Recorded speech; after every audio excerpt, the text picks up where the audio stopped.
Orange County investigators are dealing with a possible mass murderer and a list of victims that continues to get longer. Les corps de jeunes hommes portés disparus étaient retrouvés sur l'autoroute. Qu'avait-il bien pu leur arriver? La Californie des années 60, c'était l'insouciance du Summer of Love à San Francisco. Aux quatre coins du pays, les gens rêvaient d'aller à Los Angeles et à Hollywood. Certains prédateurs n'attendaient qu'une chose, profiter de leur insouciance. Investigators are still going over the records of 8 murder cases. Les journaux ne parlaient plus que de ces meurtres. Il avait fait subir de telles atrocités à ses victimes que même les enquêteurs les plus chevronnés avaient du mal à écouter ses récits et à examiner les corps. Il avait des rapports sexuels avec ces hommes avant de les tuer parfois, mais le plus souvent après. Certaines victimes avaient été décapitées, d'autres avaient des branches d'arbres enfoncées dans leurs parties intimes. Le meurtrier semblait très déterminé et n'allait pas s'arrêter là. This is the 33rd killing of the same type in the last few months. This is just one of 41 murders of teenage boys in 5 Southern California counties over the past 8 years. On n'avait pas affaire à un seul tueur en série. Il y avait un autre psychopathe en liberté. Ces trois-là, c'était la trilogie du mal. Je n'aurais jamais cru qu'on puisse se montrer aussi diabolique. Il prenait un réel plaisir à torturer et à tuer ces jeunes garçons. Il aimait entendre leurs cris et voir la terreur dans leurs yeux. Il sillonnait Hollywood Boulevard en voiture à la recherche d'autostoppeurs. A lot of times it was the drive to their death.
Dans les années 60 et 70, les habitants du comté de Los Angeles travaillaient surtout au secteur agricole ou appartenaient à la classe moyenne.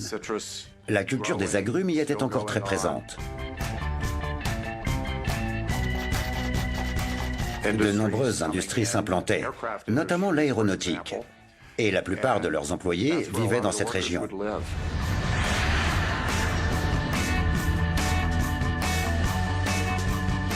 J'ai grandi à El Segundo, en Californie, dans la région de Los Angeles, au sud du grand aéroport international, là où se trouvent les villes en bord de mer. C'était l'environnement rêvé pour les enfants. On sortait le matin et on rentrait à la nuit tombée. Les parents ne s'inquiétaient pas. Ils nous attendaient simplement pour dîner. C'était un endroit très sûr à l'époque. On pouvait jouer dans la rue. Il faisait bon vivre dans cette ville. La Californie, en ce temps-là, c'était la liberté, les colliers de fleurs et la musique du Summer of Love à San Francisco en 67. On pensait qu'on était entré dans une nouvelle ère, que la vie serait belle, magnifique et paisible. Mais l'atmosphère Peace and Love ne régnait pas forcément dans la communauté gay.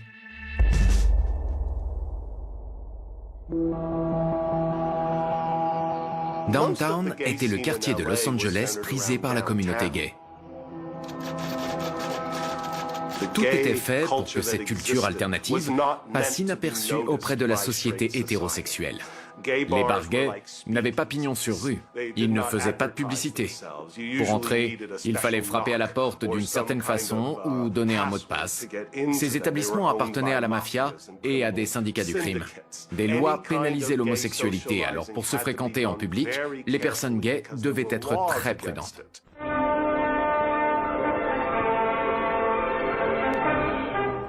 That looks innocent enough, doesn't it? Lots of young people hitchhike, but sometimes there are dangers involved that never meet the eye. Let's take the case of Jimmy Barnes. Jimmy played baseball all afternoon and he didn't feel like walking home, so he decided to thumb a ride. Un court-métrage intitulé Boys Beware, Prudence les garçons, est sorti au début des années 60. Ce film en noir et blanc typique de l'époque déconseillait aux enfants de monter en voiture avec des hommes plus âgés parce qu'ils pouvaient être homosexuels. What Jimmy didn't know was that Ralph was sick, a sickness that was not visible like smallpox, but no less dangerous and contagious, a sickness of the mind. You see, Ralph was a homosexual. Ce film faisait l'amalgame entre les pédophiles et les homosexuels en insinuant que c'était du pareil au même. Si on le regarde aujourd'hui, on est forcément scandalisé par les propos terribles et offensants envers les gays. Par contre, faire du stop, autrement dit, monter dans la voiture d'un inconnu en se mettant potentiellement en danger, était considéré comme normal. Si vous habitiez une petite ville du Kentucky, vous pouviez peut-être trouver votre place en tant que personne queer, mais vous étiez seul. Alors qu'à New York, et plus particulièrement Los Angeles, il y avait une vaste communauté qui commençait à sortir de l'ombre. Il suffisait d'acheter un ticket de bus pour aller faire tout ce dont vous rêviez, et qui, jusque-là, était impossible. L'idée séduisait beaucoup de monde. Mais avec seulement un ticket de bus et quelques pièces en poche, il fallait trouver le moyen de gagner de quoi vivre. L'homophobie était très répandue dans la société à cette époque. Beaucoup de jeunes hommes qui faisaient leur coming out étaient mis à la porte de chez eux et se retrouvaient à la rue. Ils étaient jeunes, parfois adolescents, et donc ils ne pouvaient pas travailler. Alors ils en venaient à se prostituer, à vendre leur corps, ce qui les exposait à de nombreux dangers.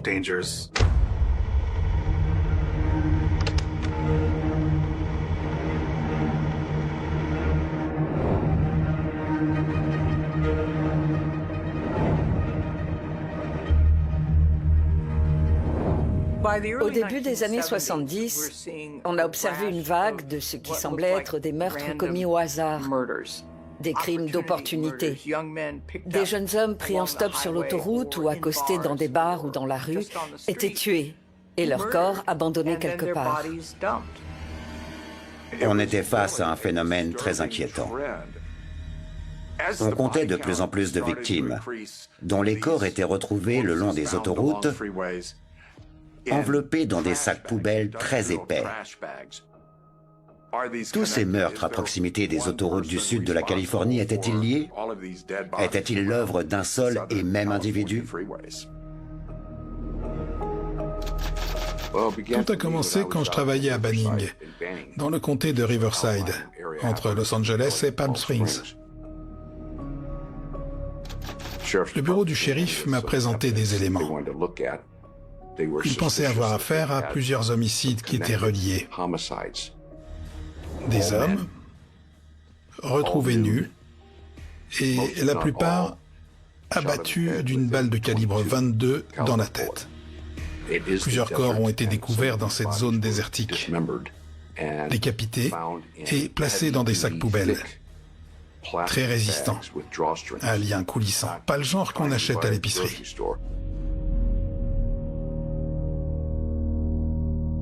Les médias parlaient du tueur au sac poubelle.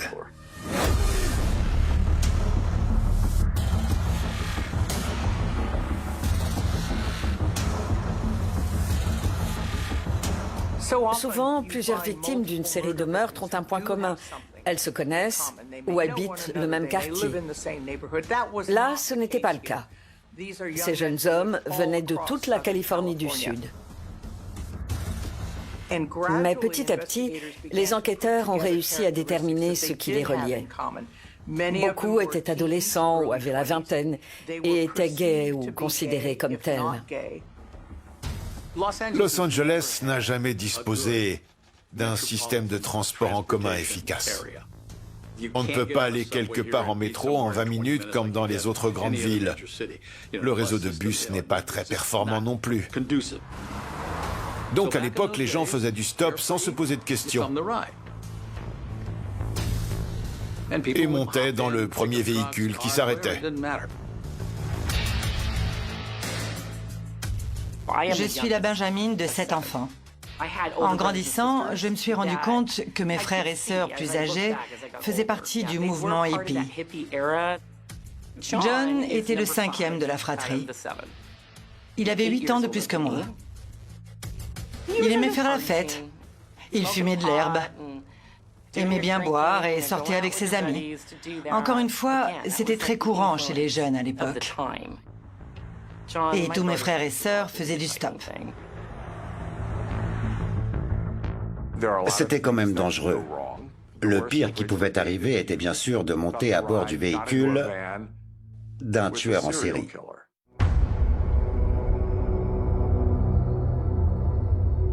Les corps étaient parfois découverts le long d'une autoroute. Mais à chaque fois, il n'y avait rien aux alentours, aucun indice sur place. On a fini par comprendre que ces hommes avaient été tués ailleurs, puis abandonnés là. C'était un vrai problème pour les forces de l'ordre. Car les enquêteurs chargés d'une affaire de meurtre travaillaient dans la juridiction où celui-ci avait eu lieu. Là, les corps avaient été déplacés. Certains ont été découverts à Malibu, d'autres à Ventura ou à San Bernardino.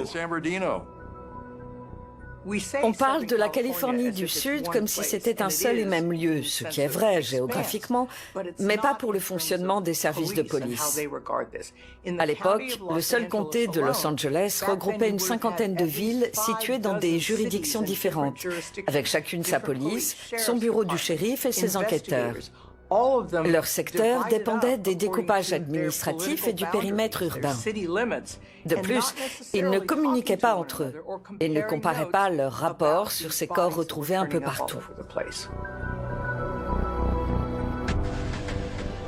Au milieu des années 70, ils ont compris qu'il était temps d'unir leurs efforts.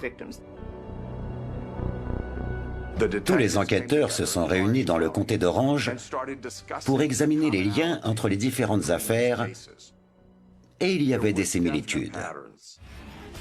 Tous avaient reçu une ou plusieurs balles au niveau de la tempe. Le tueur leur a tiré dans la tête du côté gauche, avec un pistolet Derringer 22 long rifle muni d'un barillet tournant dans le sens des aiguilles d'une montre. Ça prouvait que c'était la même arme utilisée à chaque fois. Et le fait d'avoir tiré du côté gauche indiquait que le tueur était droitier. Le Derringer ne peut contenir que 2 balles. On pourrait penser que les blessures infligées seraient minimes. Mais les balles de calibre 22 pour tir à longue distance sont des munitions puissantes. En particulier avec le modèle à pointe creuse, qui provoque des dégâts considérables à bout portant.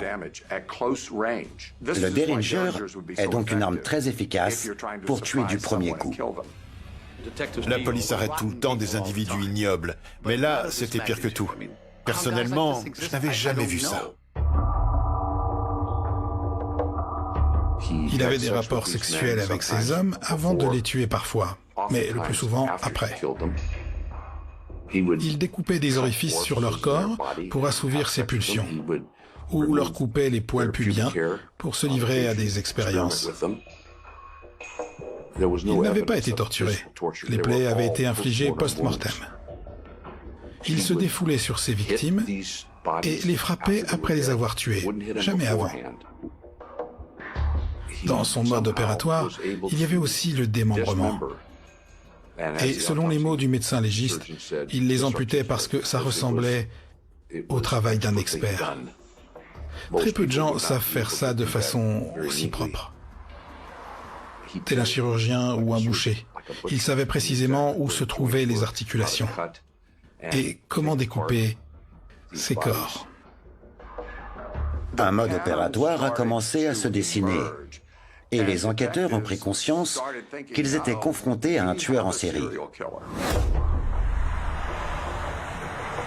Investigators in Riverside County are still going over the records of 8 murder cases, which may be the start of a bloody trail of 40 or more homosexual killings. Mutilated remains of 5 young men have been found in 3 other counties since 1975. John était dans son monde, en fait. Il était un peu bohème, plutôt introverti, assez renfermé. Joe a 6 ans de plus que moi, et John avait 2 ans de plus que lui.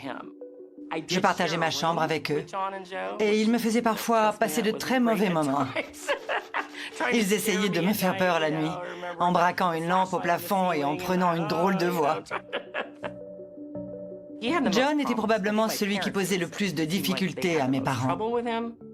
D'ailleurs, il parlait souvent de fuguer. Je me souviens qu'il y avait beaucoup de tensions entre eux quand il était adolescent. Je le revois dans notre chambre, les menaçant de partir. La dernière fois où je l'ai vu, mes parents étaient sortis. Et lui et un autre de mes frères devaient me surveiller. John m'a préparé un hot dog, parce qu'il était censé me donner à manger avant de sortir. Puis quelqu'un est passé le chercher. Joe était là, il l'a vu. Ensuite, je me souviens très bien de ce moment précis le lendemain. J'étais à la maison, assise dans le salon, et je voyais que mes parents étaient inquiets parce que John n'était pas rentré la veille au soir. Ça ne lui ressemblait pas. Il sortait faire la fête, mais il rentrait toujours dormir. Quand ils se sont réveillés ce matin-là, ils ont été pris de panique en constatant son absence. Immédiatement, mon père a appelé la police pour les informer que son fils de 17 ans avait disparu. Moi, j'avais très peur, parce que je sentais que quelque chose n'allait pas. Mais leur relation était très tendue.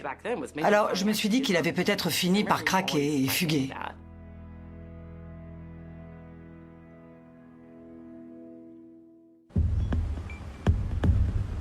La liste des victimes ne cessait de s'allonger. Et vu leur nombre, les enquêteurs avaient raison d'être inquiets.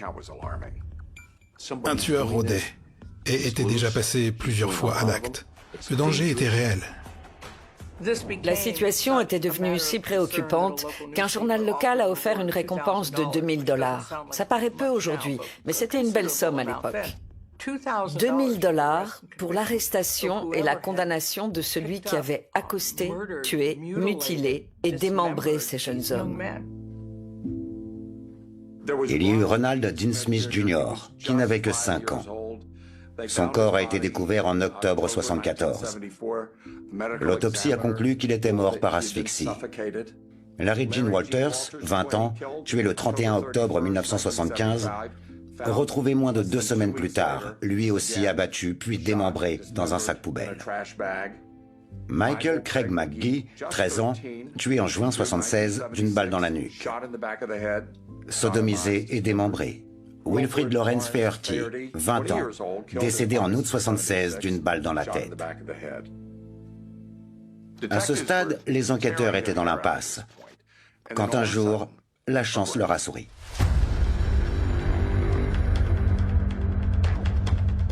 Le 18 mars 1977, un nouveau corps a été découvert près de Corona, dans le comté de Riverside, en Californie. Il lui manquait la tête et les mains, et il avait été sodomisé post-mortem.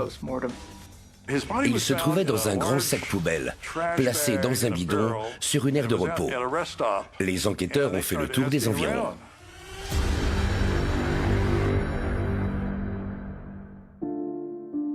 Ensuite, on n'a pas eu à attendre longtemps pour avoir des nouvelles, parce que dès le lendemain, mon père a reçu un appel. C'était un policier. Bien sûr, je n'entendais que ce que mon père disait.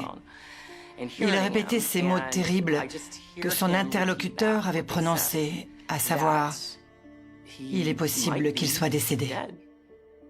En fait, mon père ne semblait pas comprendre ce qu'on lui avait dit, et il demandait « Comment ça, décédé ?» Manifestement, ils avaient découvert un corps quelque part, mais devaient poursuivre leur enquête pour confirmer que c'était John.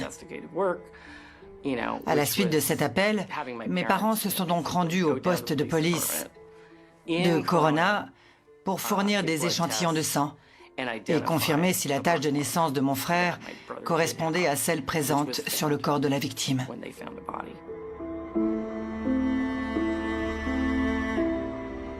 Du jour au lendemain, notre vie familiale a implosé. On se sentait aimé, en sécurité, libre, on passait des bons moments et puis le meurtre de John a été un cataclysme. J'ai réalisé bien plus tard à quel point mes parents avaient dû se sentir coupables de ne pas avoir mieux surveillé leur fils. Mais bon, il avait 17 ans, c'était une autre époque, et à El Segundo, on pensait être à l'abri de tout ça. Il devait être rongé par la culpabilité de ne pas avoir gardé un œil sur lui, et ça, j'ai mis du temps à le comprendre. À l'époque, ils n'ont pas discuté avec moi, alors qu'ils auraient dû le faire. Ils ne m'ont pas expliqué ce qui se passait, mais je comprends, ils étaient dépassés. En fait, mon grand frère avait été assassiné, et il connaissait son meurtrier. J'ai très vite compris qu'il n'avait pas été abordé par un inconnu. Cet individu avait noué une relation avec lui bien avant les faits.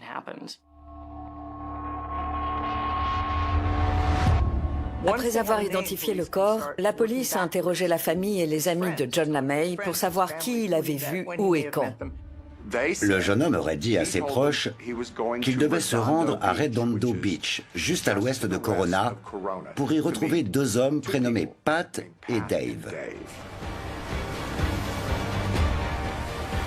Là, les enquêteurs ont commencé à s'intéresser de plus près à un certain Patrick Kearney.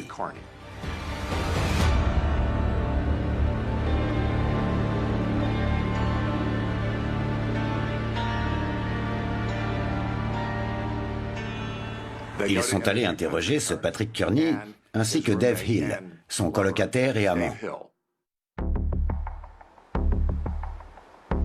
On est au nord de Redondo Beach, l'un des plus beaux quartiers autour de Los Angeles, sur Robinson Street. Patrick Kearney vivait ici. Il a acheté la maison en 1969. Il ne sortait pas beaucoup. Il était très discret. Il y avait aussi quelques commerçants ici, notamment une quincaillerie dans laquelle il s'est rendu dans l'intention de se procurer des couteaux. Il a demandé des conseils aux vendeurs. Mais au final, il est ressorti sans rien. Le propriétaire du magasin s'est toujours demandé pourquoi ça l'intéressait autant. Aujourd'hui, on sait qu'il avait besoin d'un couteau très solide, capable de découper les os pour dépecer les corps de toutes ses victimes. On est allé chez lui. Ce n'était pas une maison lumineuse, accueillante et chaleureuse. Elle était sombre, avec un intérieur un peu vieillot, pas très propre et en désordre. C'est peut-être mon imagination, mais je me suis senti oppressé. Les policiers l'ont interrogé. Vous connaissez John LaMay? Il est allé où? Avec qui? Vous l'avez vu récemment? Kearney a prétendu ne pas le connaître. Il a refusé d'avouer qu'ils étaient amis. Les agents sur place ont remarqué que la moquette était verte. Or, des fibres de cette couleur avaient été retrouvées sur plusieurs sacs poubelles. Discrètement, l'un d'eux a frotté ses semelles dessus. Un autre a caressé le chien de la maison pour faire analyser ses poils. Dans les deux cas, ça a matché. Patrick Kearney est devenu le principal suspect. L'équipe était composée de moi-même, Faye Springer, une criminologue, 2 agents de police et d'autres en civil. Ils ont recueilli un grand nombre d'éléments. Faye s'est empressé de vider l'aspirateur et dedans, il y avait la lame d'une scie à métaux. Dans la salle de bain, le luminol a révélé des traces de sang. Elle a vu que le robinet était très usé et que son revêtement chromé s'écaillait. Et elle s'est souvenue que sur un sac contenant un corps, pas celui de John LaMay, des éclats de métal similaires étaient incrustés. Il y avait peut-être un lien. Ils ont aussi découvert un stock de sacs poubelles en plastique avec liens coulissants à son domicile. Ils sont utilisés principalement pour les travaux de l'industrie lourde. On a obtenu un mandat de perquisition pour le domicile de Kearney. Mais quand on s'est rendu sur place pour l'exécuter, Kearney n'était plus là. Il s'était volatilisé.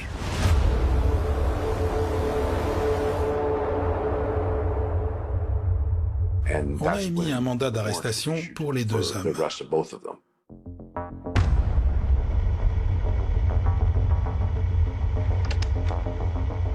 Pat Kearney est né à East Los Angeles en 1939, au début de la Seconde Guerre mondiale.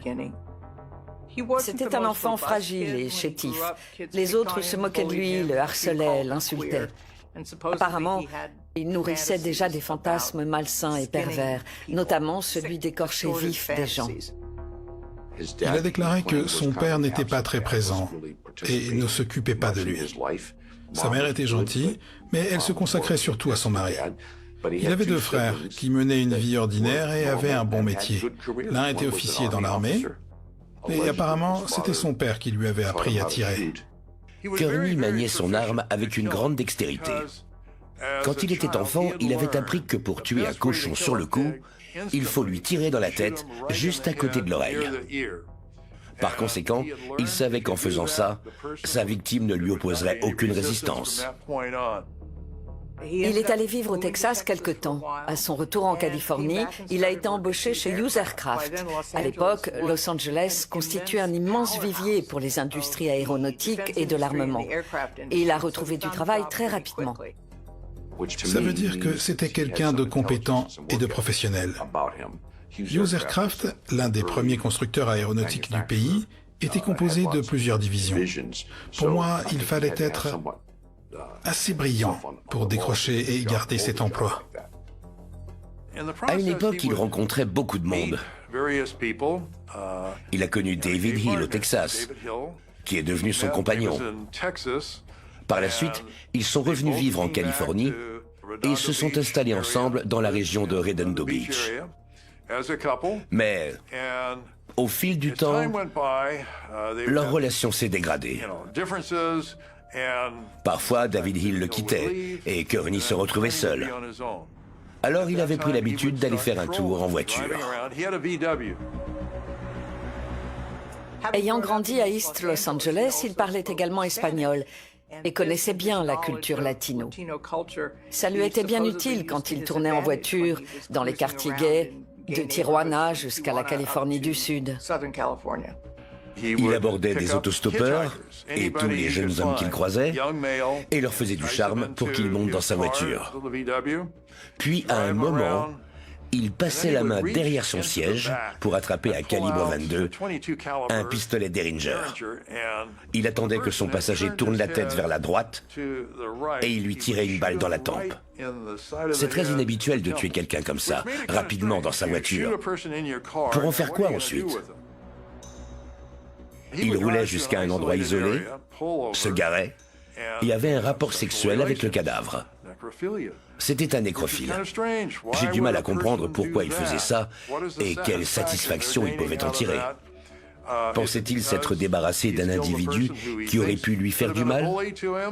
Ou ses motivations étaient-elles uniquement sexuelles ? Il a utilisé ce mode opératoire à de multiples reprises. Il accostait un autostoppeur ou un homme dans un quartier gay, le prenait en voiture et lui tirait dessus dès qu'il tournait la tête. Patrick Kearney accueillait des jeunes hommes chez lui. La communauté gay locale savait que lui et son colocataire David Hill faisaient venir des jeunes chez eux. Il n'était donc pas rare qu'il soit en bonne compagnie à son domicile. Évidemment, certains repartaient vivants. Comme il n'était pas assez fort pour maîtriser certaines de ses victimes, il leur tirait dessus. Une fois morts, il les rouait de coups, mutilait leur corps et les profanait en se livrant à des actes nécrophiles. Il les tuait, puis les punissait pour se venger de tout ce qu'on lui avait fait subir enfant. Pat Kearney était de la génération d'avant-guerre. Il n'assumait pas son orientation sexuelle parce qu'il avait grandi à une époque où l'homosexualité était considérée comme une maladie et aussi comme un crime sur le plan pénal. Beaucoup de jeunes homosexuels grandissent en détestant ce qu'ils sont. Et même quand ils parviennent enfin à s'accepter, ils ne se sentent pas libres d'être eux-mêmes, parce qu'ils ont été méprisés, harcelés, et ont peur de leurs propres sentiments. Jusqu'en 1973, l'homosexualité était considérée comme une maladie mentale. Donc, les jeunes hommes qui ont grandi avant cette époque devaient penser qu'ils étaient malades. C'est ce qu'ils croyaient. Kearney pensait peut-être qu'en assassinant ces hommes, en particulier des homosexuels, il tuait en quelque sorte sa propre homosexualité. Ce qui m'a frappé concernant Patrick Wayne Kearney, c'est à quel point il a été méticuleux, du moins les premiers temps. La balle était extraite du corps de sa victime, et il faisait ça pour empêcher les enquêteurs de remonter jusqu'à son arme. Et il ne s'arrêtait pas là. Il prenait soin de tout nettoyer pour ne pas laisser d'empreintes qui auraient permis de l'identifier. Il paraissait donc plus intelligent et plus malin que les autres tueurs en série déjà connus, du moins au début. Mais au fur et à mesure de sa frénésie meurtrière, il est devenu moins consciencieux et il a commis des erreurs. Il était ingénieur électricien et prêtait donc une attention particulière aux détails. Il faisait son possible pour ne pas laisser d'indices qui auraient mis les enquêteurs sur sa piste. Il était froid, insensible. C'était un individu très dangereux. Il ne laissait rien paraître. Ce n'était pas un fou furieux qui sautait violemment sur ses victimes. Il était sournois et préférait les attaquer par surprise. Elles ne voyaient rien venir. Il les mutilait et les frappait une fois qu'elles étaient mortes. Ça correspondait bien à sa personnalité discrète et effacée. Ses collègues ignoraient qu'il côtoyait un monstre.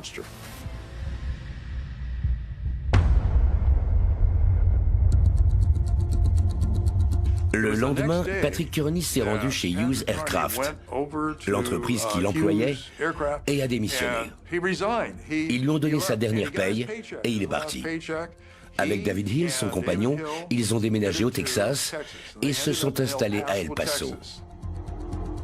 Après avoir été interrogés par la police, ils avaient compris que l'étau se resserrait sur eux.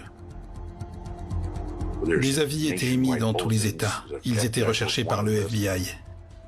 Tous les services de police du pays avaient un dossier sur eux. Et là, des proches les ont contactés et leur ont dit « Ne vous inquiétez pas, ça peut s'arranger. Il vous suffit de revenir et d'aller parler à la police, d'expliquer ce qui s'est passé. » Et c'est ce qu'ils ont fait.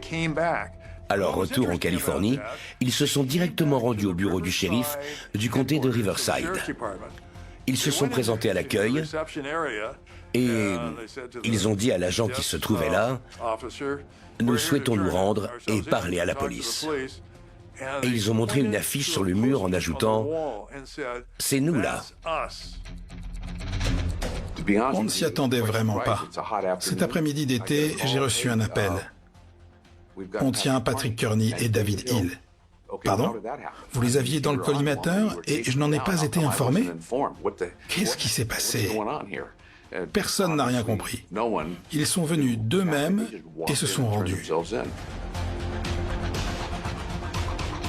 L'interrogatoire a débuté un quart d'heure après. Il était enregistré. On a lu ses droits à Kearney et je l'ai interrogé pendant plusieurs heures.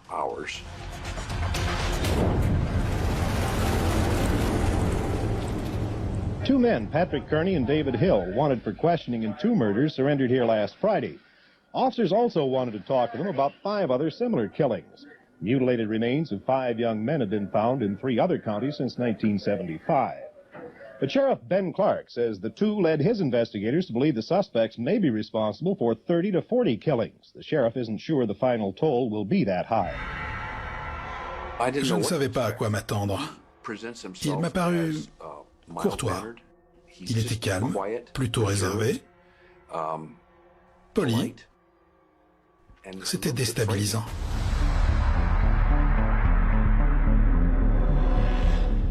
Il n'y avait absolument rien dans son attitude qui laissait penser qu'il invitait des jeunes hommes chez lui leur mettait un pistolet sur la tempe et les tuait dès qu'ils tournaient la tête. Selon lui, c'était arrivé quasiment chaque mois sur les 2 dernières années. Kearney nous a pris au dépourvu en voulant passer un accord. Il a proposé de nous révéler où il avait mis les corps s'ils n'étaient pas condamnés à mort. Donc, le procureur avait une décision difficile à prendre par rapport aux familles des victimes, qui se comptaient par dizaines. Était-il préférable de récupérer les corps de ces personnes pour leur offrir une sépulture décente, selon le souhait de leurs proches, ou fallait-il choisir la peine de mort? Les procureurs de San Bernardino et des autres juridictions concernées ont finalement accepté de ne pas réclamer la peine capitale et de permettre aux suspects de plaider coupable. Et là, Patrick Kearney s'est mis à table. Il nous a raconté en détail chacun de ses crimes depuis le début. Ma présence était requise durant l'interrogatoire parce que la défense voulait plaider la folie, ce qui était inattendu et assez aléatoire comme stratégie. Je voulais savoir si cette option était réellement envisageable dans ce dossier. J'ai eu des doutes quand il s'est empressé de me parler de sa première victime à ma demande. Quand il a décrit le premier homme qu'il avait tué avant de se débarrasser de son corps, il a dit qu'il s'appelait George. J'ai roulé jusqu'à Van Nuys Avenue et je l'ai enterré sous un garage. Il y a 15 ans.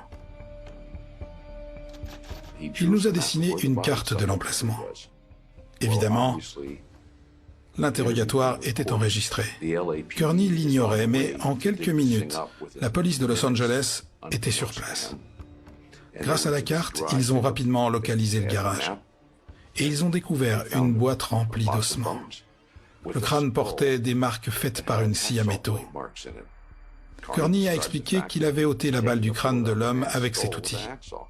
Ces déclarations selon lesquelles il avait tué toutes ces personnes devenaient crédibles. Quand on lui a demandé pourquoi il avait des rapports sexuels avec les cadavres, il a répondu qu'il n'y avait aucune explication logique et qu'il comprenait qu'on trouve ça étrange. Autrement dit, sa réponse était totalement rationnelle. Le fait qu'il s'exprime avec un air aussi détaché nous a glacé le sang.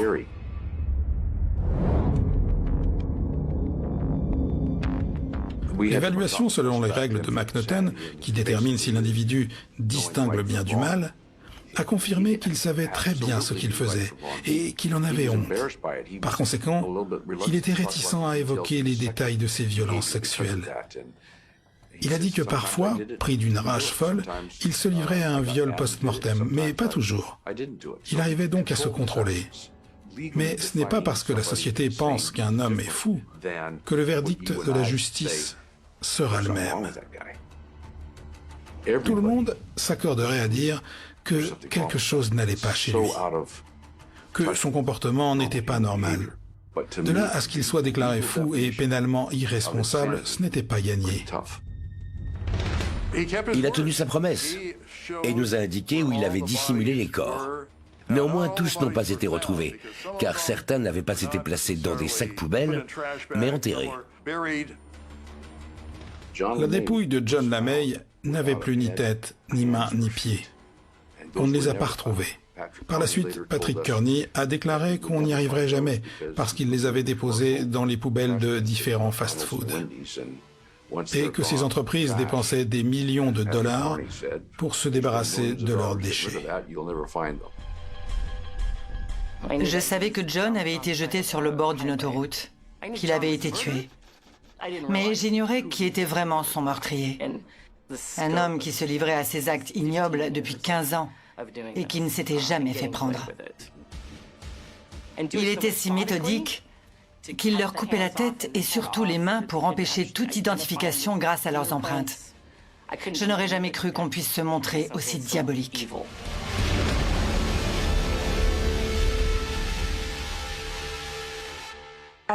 À l'époque où les meurtres des sacs poubelles ont été commis, Kearney était en couple avec un homme, même s'il n'était pas forcément monogame. Ils vivaient en concubinage depuis près de 10 ans. Évidemment, Dave Hill ignorait totalement que son compagnon était un tueur en série sans pitié. Il n'était pas du tout impliqué. Kearney a abattu John LaMay à son propre domicile. Mais que s'est-il passé ensuite? Le fait qu'il ait réussi à cacher cette partie de sa vie à son compagnon, l'homme avec qui il vivait depuis tant d'années, est incompréhensible. Patrick Kearney a tout avoué, et ses déclarations étaient crédibles. Il a parlé d'une victime enterrée 15 ans auparavant dont personne n'avait entendu parler. Il a nié être au courant. Kearney a confirmé qu'il n'était pas impliqué et que parfois, son compagnon partait plusieurs semaines. Il avait peut-être eu des soupçons, mais c'est tout. Ça me paraît incroyable qu'il n'ait rien vu. Mais qu'il ait été au courant ou qu'il ait participé, il fallait le prouver. Et on en était incapable. Alors, en l'absence de preuves, le grand jury n'a pas poursuivi Hill. Patrick Kearney a été inculpé d'assassinat par le tribunal de Riverside. Mais son avocat et lui n'étaient pas d'accord sur la stratégie à mettre en place. La défense voulait invoquer la maladie mentale. Mais Kearney a refusé catégoriquement. Il ne voulait pas prétendre qu'il était fou, que son discernement était altéré ou qu'il ne pouvait pas se contrôler. Je ne crois pas qu'il aurait gagné comme ça. Il a plaidé coupable devant le juge. Il est passé devant le tribunal de chaque comté et a plaidé coupable chaque fois que la police avait un dossier solide. Il y avait 50 cadavres. Donc, ils ont été consciencieux et l'ont mis en cause dans chaque affaire. Ce n'était pas évident, parce que de nombreux corps n'avaient pas été identifiés formellement par la police scientifique. Certains étaient si anciens qu'il ne restait que des os. Les personnes que Patrick Kearney avait reconnues avoir tuées correspondaient aux avis de disparition qui avaient été émis. Au final, il a déclaré avoir fait 30 à 40 victimes, ce qui était relativement crédible. Il a reconnu 21 meurtres, pour lesquels il a plaidé coupable. Il a été condamné à plusieurs peines à perpétuité et incarcéré à Saint-Quentin. Il s'est tenu tranquille. Il n'a jamais fait appel. Il a simplement purgé sa peine. Il m'a écrit un jour. Il disait qu'il aurait bien voulu jouer aux échecs. Ma mère disait que la seule chose dont elle était reconnaissante, c'était que la mort de John avait permis de démasquer ce monstre. Les enquêteurs ont dû sortir le champagne en se disant « ça y est, c'est enfin terminé ». On a réussi à mettre hors d'état de nuire ce sadique qui assassinait ces hommes et se débarrassait de leurs corps sur les autoroutes. C'était un tel soulagement. C'était fini. Le calme était revenu, et puis d'autres corps ont été retrouvés.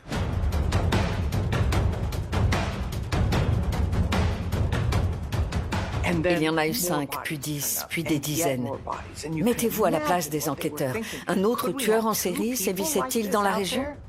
This is the 33rd killing of the same type in the last few months. Ils croyaient que c'était fini, mais ils avaient tort. Ce n'était que le début de l'horreur.